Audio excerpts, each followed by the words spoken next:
Anything that can be used will be used. This means that on the pole of light and on the side of darkness, anything that can be used will be used in any moment, in any second. Why?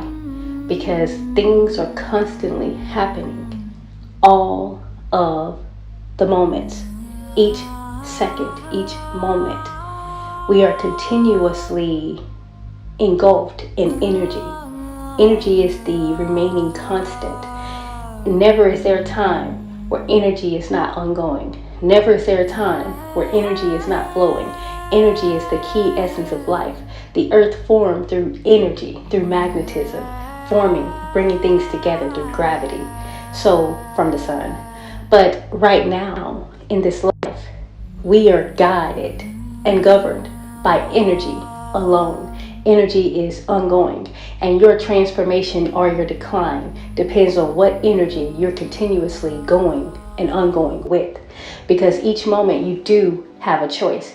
Each second you do have a chance to redeem yourself, to be new, to walk into a new light, to transform yourself and be something different and be something well. You don't have to give yourself to the darkness. You don't have to surrender or succumb to anything but the light. So as you are being fully submitted to the light, and as you are in servitude to the light, good things will happen for you. But you must choose the light in every second, because again, anything that can be used will be used. This means if you have a little bit of impurity in you, if you have a little bit of hole in your aura, then you will be used even for a second by the evil one.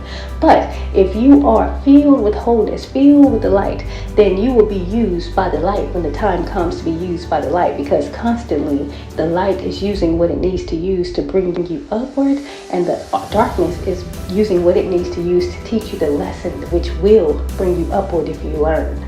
But each second, it is up to the beholder that they can choose which way they can be. Let this message remind you that energy can never be destroyed. Energy is all there is. And we live in a hollow dome of energy. So this means we can bask in the radiance of light or be defeated by darkness and clouded by darkness. We can be clouded by darkness, or we can bask in the peace of light. Now the importance of knowing this is knowing that the people around you, your habits, your friendships, your routines, your environment, your direct people that you're interacting with every single day, they must be a vibrational match to you when it comes to energy. So if you are basking in the light, but you welcome yourself to something that is clouded in the darkness, then anything that can be used will be used. So in every moment, the darkness is using someone. In every moment, the light is using someone, because energy is all there is. And we are conduits of energy. We're only vessels here to explore and express what the energy is, because we are God realized in human form. We are balls of light. We are souls. We are eternal beings from light. Light came from energy. Energy came from sound. Sound came from the thought. The thought came from vibration, and vibration is what? Energy.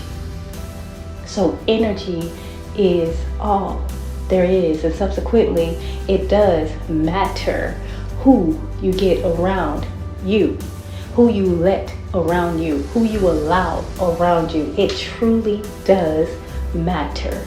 And when I say matter, I mean that scientifically, because it can develop a mass and become something materialized in this terrestrial, mundane form.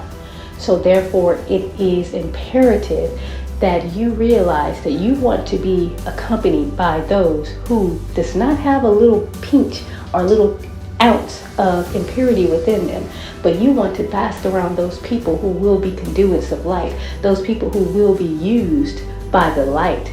and the light is the only force that shall ignite. The moment you surround yourself with something that is clouded by a little bit of darkness, or has the waves of darkness rather than the waves of light, then this person will be used to humble you in the worst way. See, the light can humble you as well by showing you how minute your problems really are, how minute you really are on this planet according to the grand scheme of it all. But when it comes to the darkness being the reason why you're failing, being the reason why you're humbled, then you have a price to pay, because you allow yourself to be altered by something outside of the light. You only want to be transmuted and evolved and transformed by the light. You do not want to go downwards or recycle yourself into a former version, because the light continues to enhance you. The light continues to transform you and progress you and elevate you. It is only when you get around those wavering vibrations, the energies, the negativity, the darkness, the people that really aren't really for you, that's darkness, because they're not for you. If they're not for you, what attracted this to the light?